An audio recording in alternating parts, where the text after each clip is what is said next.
Algumas pessoas sofrem uma deficiência na digestão da lactose, que é o açúcar do leite. Gurizada, não confundam o açúcar do leite, né, que provoca a intolerância à lactose, com a alergia à proteína do leite, tá? São coisas diferentes, beleza? Muito bem. Por que a pessoa pode desenvolver essa intolerância? Porque ela não produz em quantidade suficiente ou até ela nem produz a enzima lactase, que é a enzima que quebra a lactose, ok? Bom, como ela não produz a lactase, essa lactose não digerida se acumula lá no intestino grosso e ela então, essa lactose, ela é fermentada por bactérias, né, produzindo ácido lático e gases. Esses gases, gente, causam bastante desconforto, tá? Porque a pessoa pode ter aí cólicas, dores abdominais, tá? Que são bem desconfortáveis. Pode ter, então, flatulência, produção de gases, náuseas e um quadro de diarreia muito intenso, tá? Esses são alguns sintomas. O que a pessoa pode fazer para evitar esses sintomas e todo esse desconforto que a intolerância provoca? Ou ela pode excluir o leite e seus derivados da alimentação, e produtos e alimentos, né, preparados com leite, ou ela pode fazer uma suplementação com a enzima lactase, tá? Que é comercializada e que está disponível no mercado, certo? Se a pessoa utilizar a enzima, ela pode, então, nas refeições que ela utiliza a enzima lactase, ela consegue, então, ingerir produtos que tenham leite na sua composição, ok? Gente, nós vamos, então, falar nesta videoaula sobre o mecanismo de ação das enzimas, ok? Vamos lá. Beleza. O que são enzimas, então, gente? As enzimas são biocatalisadores, são substâncias orgânicas que vão acelerar muito, mas muito mesmo, a velocidade das reações químicas. E como é que essas enzimas conseguem fazer isso? Porque, na verdade, as enzimas vão diminuir a energia de ativação necessária para que uma reação química aconteça. Eu posso comparar a energia de ativação a uma pedra que é conduzida até o alto de uma montanha, tá? Imaginem que aqui nessa imagem sou eu carregando essa pedra até lá o topo da montanha. Sem a enzima, gente, eu vou precisar levar essa pedra até o topo da montanha, eu vou precisar de muito mais energia para que a reação química ocorra, tá? Com a presença de uma enzima, é como se eu tivesse que levar essa pedra só até metade do caminho, ou até menos do que isso, para que a mesma reação química aconteça, certo? Então, o que a enzima faz? Na verdade, se vocês acompanharem aqui a seta do mouse, eu preciso de uma quantidade muito maior de energia para que uma reação química aconteça. Com a presença de uma enzima, Então, ó, isso sem enzima, tá? Mas com a enzima, eu preciso de uma quantidade muito menor de energia para que essa mesma reação química aconteça, tá bem? Então, é isso que a enzima faz. Por que ela torna as reações muito mais rápidas? Porque justamente a reação química para acontecer vai precisar de menos energia, de uma menor energia de ativação para poder acontecer a mesma reação química, certo? Beleza? Gente, aqui nesse gráfico a gente percebe que essa curva onde não há participação de uma enzima, eu vou precisar de uma quantidade de energia de ativação muito grande, tá? Para que essa reação química aconteça. Já com a presença de uma enzima, de um catalisador, eu preciso de uma energia de ativação muito menor para que a mesma reação química aconteça. Beleza? Lembrando, gente, que a grande maioria das enzimas são de natureza proteica, tá? Ou seja, tem uma frase, né, muito comumente usada que diz o seguinte: toda enzima é uma proteína, mas nem toda proteína é uma enzima. Essa frase ela estaria correta, com exceção se não fosse pelo fato de que existe as riboenzimas. E as riboenzimas, gente, elas não são de natureza proteica.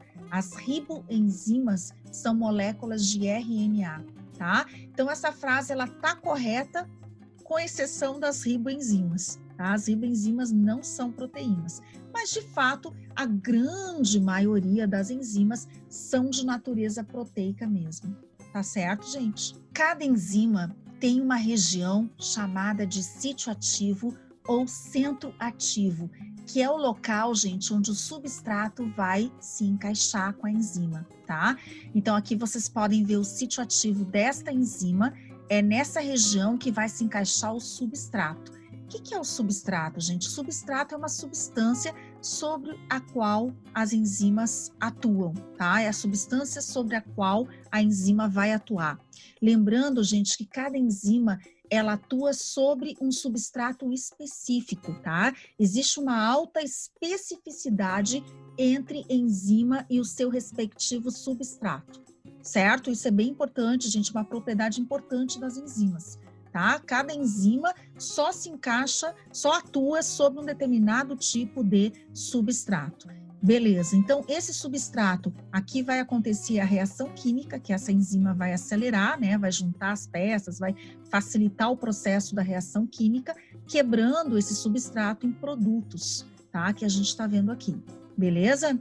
Bom, o que eu quero mostrar aqui para vocês, gente? Nesse processo, a enzima, ela acelera a velocidade da reação química, ela favorece, ela cria ali toda uma condição para que essa reação química possa acontecer com sucesso, mas essa enzima não participa da reação química no sentido que ela não é consumida, ela não é gasta no processo, tá? Então, a enzima, ela sai intacta e ela pode, inclusive, ser reutilizada em outras reações químicas, beleza?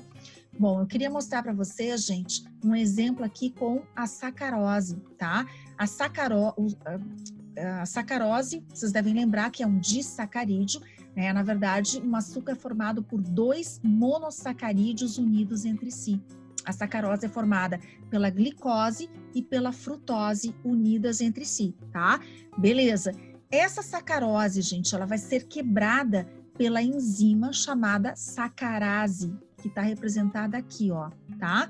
Então, a sacarose vai se ligar à sacarase, ó, se conectam aqui, tá? E essa enzima vai facilitar, então, essa reação química, vai facilitar a quebra dessa ligação glicosídica, separando os 2 monossacarídeos, certo? O que vocês percebem aqui? Que essa enzima sacarase não foi gasta, tá? Então, ela pode ser reutilizada para quebrar outras moléculas de sacarose. Ela sai intacta do processo. Beleza, gente? Isso é bem importante que vocês compreendam, tá? Falando em nomenclatura, as enzimas, gente, tem uma regra, né? Que a gente acrescenta o sufixo ase ao radical do substrato. Por exemplo, tá? Se a maltose está sendo quebrada, a enzima que quebra a maltose é a maltase, termina com ase. A enzima que quebra a lactose é a lactase. A que quebra o amido é a amilase. A que quebra o lipídio é a lipase. A que quebra a proteína é a protease, tá? A gente sempre acrescenta esse sufixo ase ao radical do substrato, tá? Mas, o que eu quero chamar a atenção de vocês? O nome da proteína pode estar relacionado ao tipo de substrato sobre o qual ela atua, ou também pode estar relacionado ao tipo de reação química que ela participa, certo? Beleza. Mas, existem algumas enzimas, gente, que são que não seguem, o nome da enzima não segue essa regra, tá? Porque são enzimas cujo nome está consagrado pelo uso. Um exemplo é a amilase salivar, a enzima que a gente tem na boca, né, ali na saliva, ela se chama pitialina, tá? Esse nome ele já está consagrado, então o pessoal continua utilizando e não segue essa regra do ASE. Outro exemplo é a enzima que a gente tem no estômago, a pepsina, né? Ela também não segue essa regra do ASE, tá bem? Então, existem algumas poucas exceções que não seguem essa regra, porque o nome é consagrado pelo uso. Tá? Qual é o mecanismo de ação, então, das enzimas, gente? Durante muito tempo foi aceito o modelo chave-fechadura. que dizia o seguinte: cada enzima se encaixa, o sítio ativo da enzima se encaixa perfeitamente ao substrato. É um encaixe perfeito, né? Como se fosse uma chave que se encaixa especificamente em uma determinada fechadura. Isso supõe, então, que as enzimas, esse sítio ativo, ele seria um molde rígido, onde o substrato se encaixa, beleza? Em 1958, gente, foi proposto um novo modelo, que na realidade as enzimas, o sítio ativo da enzima, ele apresenta, ele não é rígido, ele apresenta uma flexibilidade e ele consegue então se moldar, gente, ele consegue assim sofrer uma mudança temporária na sua conformação espacial para poder então se conectar ao substrato, tá? Como vocês percebem nessa imagem, o sítio ativo então ele sofreria uma mudança na sua conformação para poder então se ligar ao substrato, é uma mudança temporária, tá? E aí então a reação química acontece formando aqui os produtos. Aqui eu tenho um GIF, gente, que mostra bem esse modelo do encaixe induzido, tá? O que está mostrando aqui para vocês? A gente tem a enzima em amarelo e a gente tem aqui em vermelho o substrato, tá? Esse substrato, ele não se encaixa perfeitamente na enzima. A enzima precisa fazer um ajuste, tá? E é isso que esse novo modelo propõe, que na verdade o sítio ativo da enzima apresenta sim uma flexibilidade e ele consegue então sofrer uma mudança temporária na sua conformação para melhor ajustar o substrato, tá? Para poder fazer então essa interação com o substrato. Beleza? Então esse é o modelo atualmente aceito, chamado de modelo do encaixe induzido. Nós podemos ter, em alguns casos, gente, enzimas conjugadas, semelhante ao que nós tínhamos lá nas proteínas, tá? São enzimas que elas vão ter que se conectar a alguma substância de natureza não proteica para que elas consigam exercer a sua função catalisadora numa boa, tá? Um exemplo, então, de substâncias que podem se ligar a essas enzimas são os cofatores ou as coenzimas. Como é que funciona isso, então, tá, gente? Primeiro, a enzima que é conjugada a uma substância diferente, né, de natureza não proteica, nós chamamos de holoenzima, tá? Holoenzima. Essa holoenzima, ela tem uma parte formada por aminoácidos, tá? Que é a parte proteica, chamada de apoenzima, e ela pode, então, estar ligada a uma substância diferente. Quando essa substância ela é inorgânica, então nós chamamos de cofator. Quando a substância é orgânica, nós chamamos de coenzima, tá? Os cofatores ou coenzimas são a substância de natureza não proteica que está ligada à enzima para que ela possa exercer a sua função assim com sucesso, tá? Bem, cofatores, gente, geralmente são sais minerais. Coenzimas, geralmente são vitaminas. Só por isso a gente percebe a importância da ingestão de sais minerais e vitaminas na nossa dieta, porque muitas vezes esses sais minerais e essas vitaminas são ativadores enzimáticos, né? Eles são importantes para que as enzimas possam exercer o seu papel de forma adequada no nosso metabolismo, ok? Bom, vamos falar agora, gente, sobre alguns fatores que afetam a atividade das enzimas. Um dos fatores é a concentração de substrato.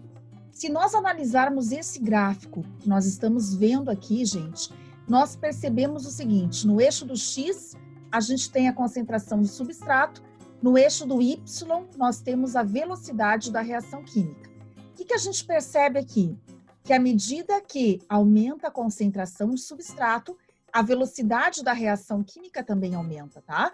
E vai aumentando proporcionalmente, beleza?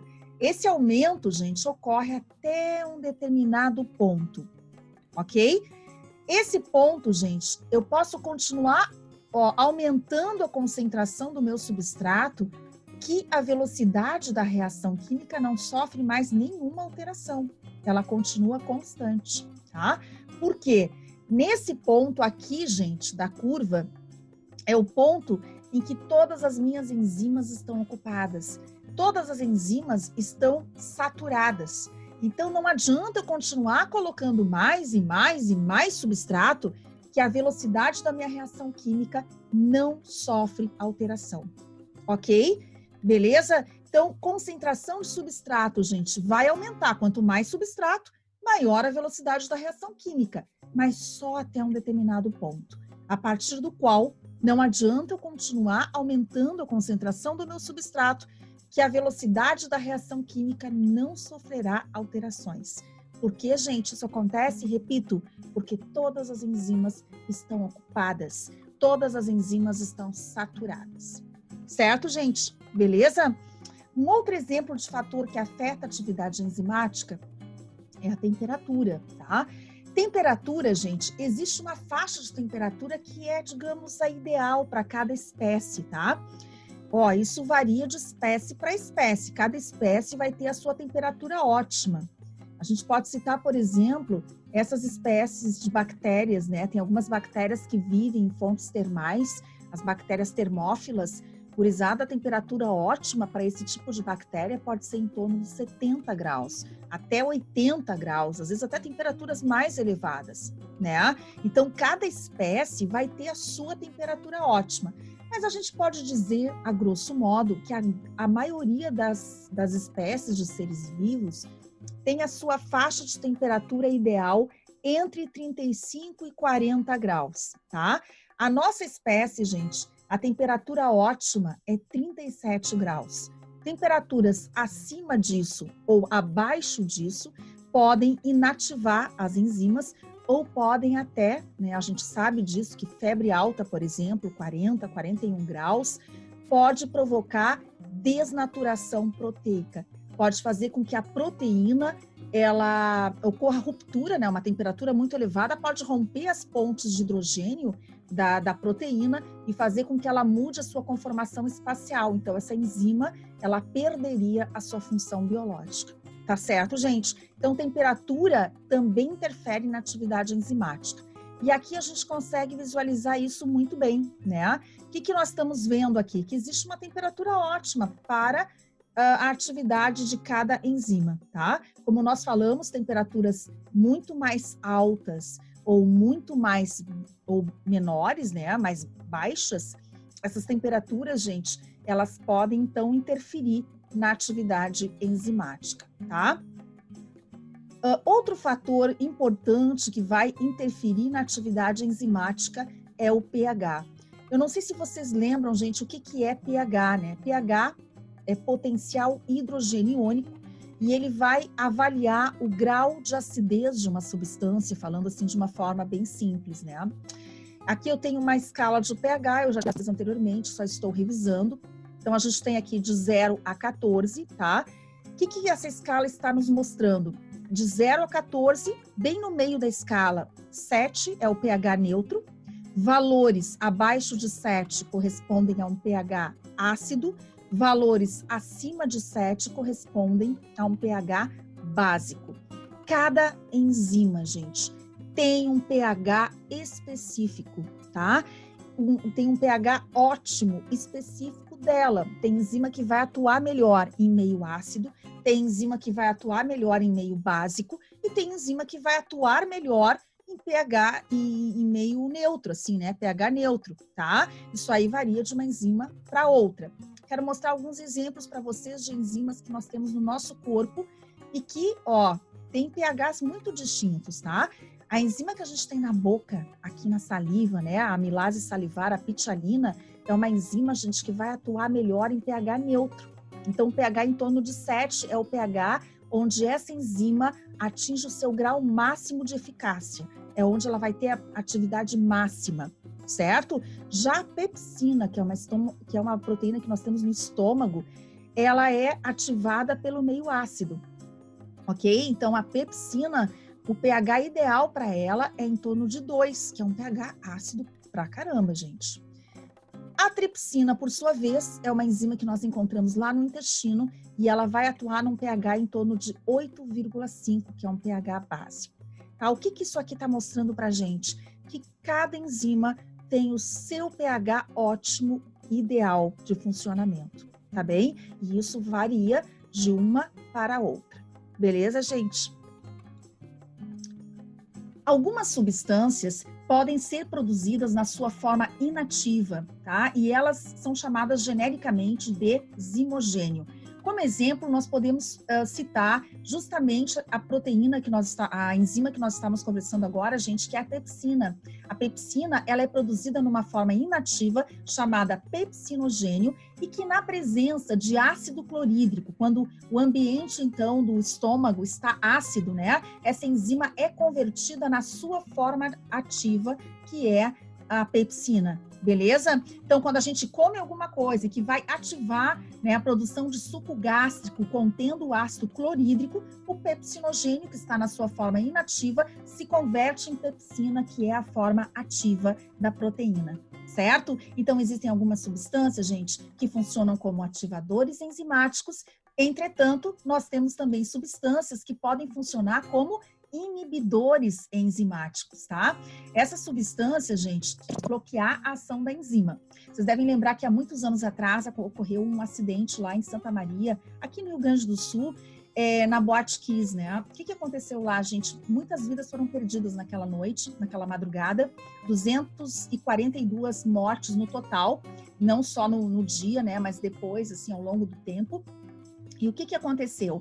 Os músicos, eles utilizaram sinalizadores que geralmente são usados em ambientes externos e isso gerou um fogo, né, que queimou lá a espuma de isolamento acústico da boate. Só que essa espuma, gente, ela era feita de poliuretano, que é um material que libera gases tóxicos, como, por exemplo, o gás cianídrico, tá? Então, o cianeto do gás cianídrico, ele provoca justamente, ele inibe a ação da enzima citocromo oxidase, beleza? Essa enzima, gente, ela participa de várias reações químicas da respiração celular que ocorrem nas mitocôndrias.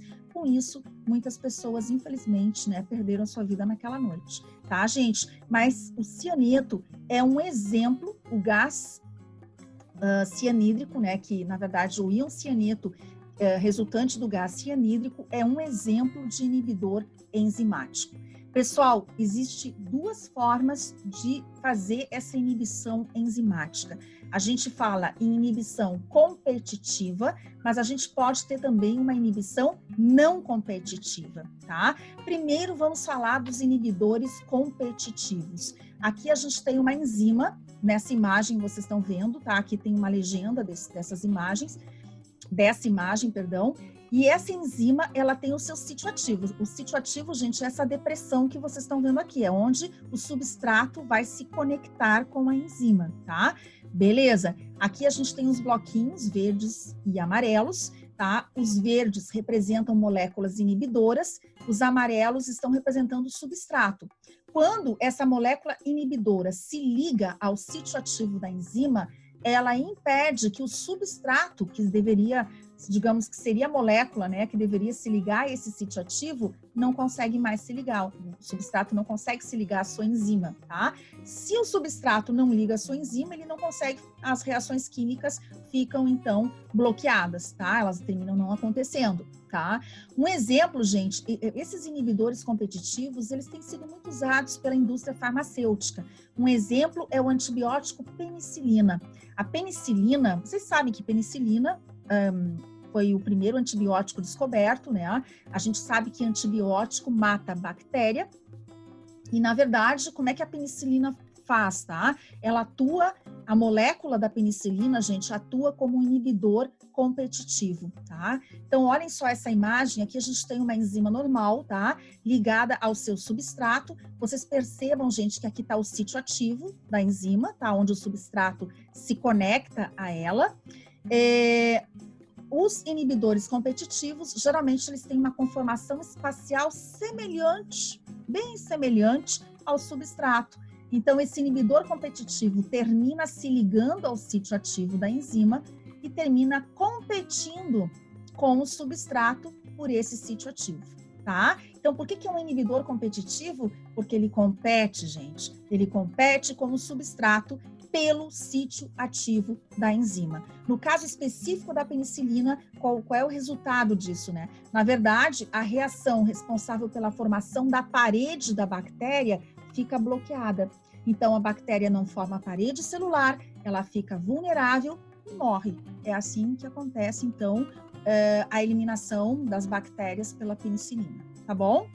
Gente, um outro exemplo é a inibição não competitiva. Então, a gente falou na inibição competitiva, mas existe também a inibição não competitiva. E como é que funciona? Aqui a gente tem, novamente, cuidado, tá? Eu estava falando no sítio ativo, que o sítio ativo é o local onde o substrato se conecta com a enzima, tá? Essa região aqui, no caso, onde ocorre a conexão entre o substrato e a enzima. Quando eu tenho um inibidor alostérico, gente, essa molécula, ela vai se ligar a um sítio diferente da enzima, tá? Ela vai se conectar à enzima também, mas em um sítio de ligação diferente, como vocês estão vendo aqui nessa imagem, certo? Quando ela se conecta à enzima, ocorre, gente, uma mudança de conformação espacial aqui no sítio ativo, gente, tá? O sítio ativo, ele muda a sua conformação e o substrato não consegue mais se ligar à enzima. Tá bem, gente? Então, de novo, na inibição não competitiva, o inibidor alostérico, ele se conecta à enzima, como vocês estão vendo aqui, num sítio de ligação diferente, provoca uma mudança de conformação do sítio ativo da enzima e o substrato não consegue mais se conectar, se ligar a essa enzima, tá bem? Gente amada, por hoje é isso, tá? Da parte de enzimas, então, nós acabamos, mas se vocês tiverem interesse em assistir outras temáticas relacionadas à bioquímica, vocês podem conferir lá no nosso canal no YouTube, ok? Até a próxima, um grande abraço da Prof. E uma ótima semana para vocês. Até mais, gente. Valeu. Tchau, tchau.